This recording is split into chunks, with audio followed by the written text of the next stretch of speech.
আল্লাহকে জিজ্ঞেস করে, আল্লাহ আপনার বান্দার রমজানের এই নেকিটা 70 লিখতাম নি।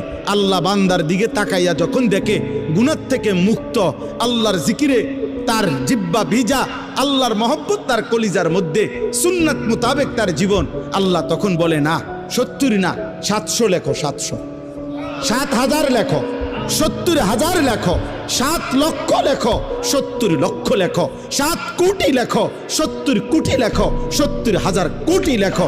এক সেজদা, এক সেজদা, একবার সুবহানাল্লাহ বললে আল্লাহ বলে লেখো 70,000 কোটি সুবহানাল্লাহ লেখো।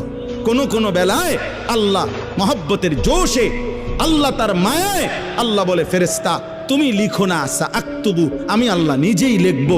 এই নেকি তুমি দিয়া পারতা না, আমি দেবো আমার বান্দার নেকি। বলেন বাপ, বলেন।